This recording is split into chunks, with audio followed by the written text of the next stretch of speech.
What if the man who deceived an entire nation with a golden calf isn't just a villain of the past, but a harbinger of the apocalypse?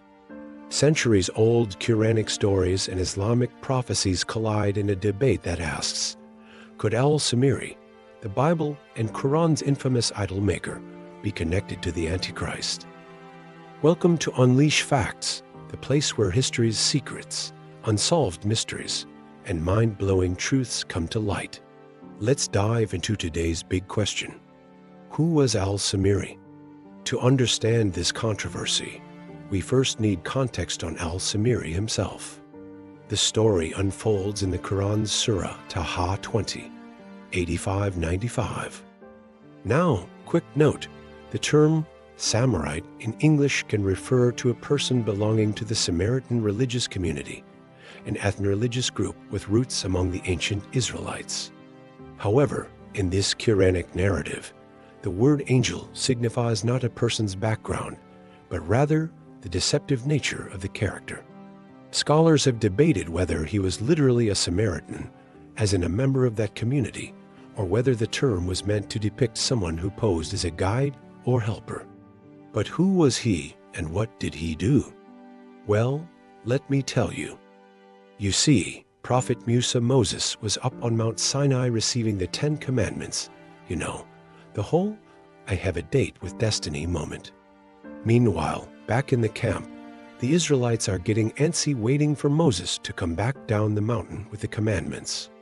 So they turn to Al-Samiri and say, hey, make us some gods to lead us. And Al-Samiri's all, sure, no problem, and guess what? He totally bails. Instead of making gods out of gold or whatever they asked for, he made them a golden calf that they started worshiping. And then Al-Samiri was like, all right, you guys go ahead and sin against Allah while I head over here to Sin City. And yeah, that's pretty much it. His story ends right there. The Quran tells us that Al-Samiri got the punishment of being exiled and kicked out of the righteous nation. Now, let's turn our attention to the Islamic Antichrist known as Al-Masih ad-Dajjal. This character has a prominent place in Islamic eschatology, the study of end times. The Antichrist title comes from Christian tradition, where the term refers to a figure who will deceive people by claiming to be the Messiah. In Islam, Al-Masih ad-Dajjal is believed to be a tyrannical one-eyed individual who will emerge before the day of judgment. He is described as a cunning deceiver who will lead many astray by claiming to be a messenger of God. One key difference between the Dajjal and other anti-messianic figures like Al-Samiri is the scope of his deception. The Dajjal's influence is prophesied to be worldwide, misleading people across vast distances. He's said to perform false miracles such as raising the dead, controlling the weather, and producing food and drink from thin air. And don't forget those dazzling good looks. Islamic tradition describes the Dajjal as strikingly handsome, which adds to his deceptive appeal. Imagine if Satan himself decided to grace the earth with his presence, that kind of vibe.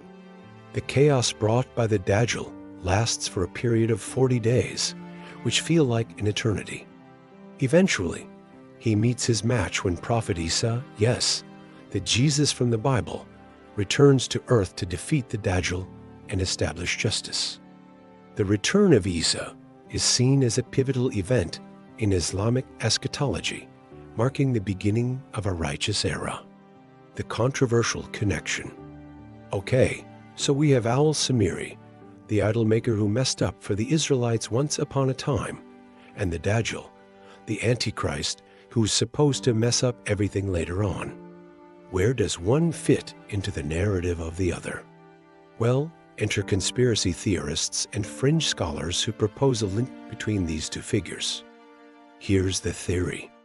They believe that Al-Samiri's actions were not just a standalone mistake, but a foreshadowing of the greater deception that the Dajjal would bring. In a sense, it's like they see Al-Samiri as a sort of test run for the Dajjal's grander scheme. Some scholars even speculate that Al-Samiri could actually be the Dajjal himself, appearing in various forms throughout history. They point to hadiths, which are collections of Prophet Muhammad's sayings and teachings that mention the Dajjal's ability to shapeshift and live among humans. They argue that this could explain why Al-Samiri, after making the golden calf, simply disappears from the narrative without any significant consequences. What if he wasn't punished? What if he successfully fooled the people and lived out his life undetected? Then there's the geographic aspect of things. Some weak hadiths associate the emergence of the Dajjal with the region of Samaria, which happens to be linked to Al-Samiri's name. While mainstream Islamic scholars tend to dismiss this idea as unfounded, those who believe in the connection see it as another piece of the puzzle. After all, the Quran mentions that Al-Samiri built his altar for idolatry in a place called Al-Ghats, which sounds remarkably similar to Ghats, a historical site in Samaria. Before we move on, here's a question for you. What are your thoughts on the potential connection between Al-Samiri and the Islamic Antichrist? Sound off in the comments below. Why scholars reject the link. Now that we've explored the theory, let's talk about why most Islamic scholars reject the idea of Al-Samiri being the Antichrist. First and foremost, it comes down to the sheer difference in scale. Al-Samiri's actions, as grave as they were confined to a specific time and place. He led a small group of people astray during a moment of weakness. The Dajjal's influence, on the other hand, is prophesied to be felt globally and on a much larger scale. His deception is meant to mislead people across vast distances and to persist for an extended period. Secondly, the timing doesn't quite add up. If Al-Samiri is indeed the Dajjal, why would he have appeared so long before the events leading up to the Day of Judgment? Islamic eschatology has a very specific timeline. The appearance of the Dajjal is a sign that the end is drawing near. Having him pop up with Al-Samiri thousands of years ago doesn't fit neatly into that timeline. Furthermore, the Quran never explicitly links Al-Samiri to the end times or provides any hints that he might be the Dajjal. The idea seems to be a later development that some individuals have latched onto.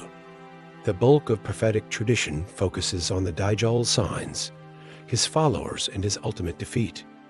Al-Samiri, on the other hand, is mentioned only briefly in one surah, and his story serves as a cautionary tale about the dangers of idolatry. Why the theory persists.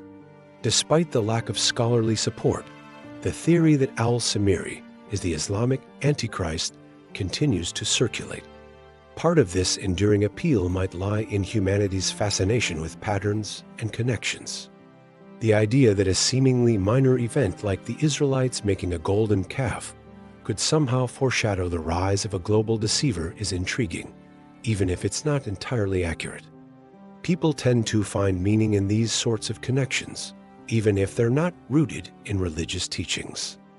Additionally, the theory taps into a primal fear, the fear of the unknown and the anxiety about the future.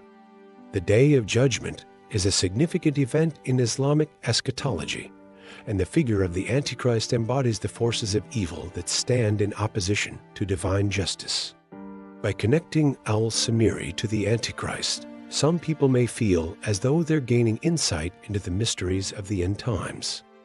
Of course, this is far from the only instance of someone trying to connect a biblical or Qur'anic figure to the Antichrist. Throughout history, various individuals and groups have pointed to certain historical figures or events as signs of the Antichrist's presence. Often these claims are driven by fear, uncertainty, and a desire to make sense of complex prophecies. So, is Al-Samiri the Antichrist? Well, from a theological perspective, the answer is no. There's no solid evidence or teachings that support this connection. However, the very fact that people continue to debate and speculate about such a link reveals a deeper truth about human nature. We're naturally inclined to seek patterns and connections, even if they're not always there. Our fears and uncertainties drive us to look for signs and meanings in the world around us. And what better way to grapple with the mystery of the end times than to try and decipher the messages hidden within centuries-old stories? Whether we're talking about Al-Samiri or the Antichrist, these figures and theories continue to capture our imagination and provoke our curiosity. In the end, it's not necessarily about finding definitive answers. It's about exploring the questions, understanding the human condition, and acknowledging the shadows that lurk at the edge of our collective consciousness.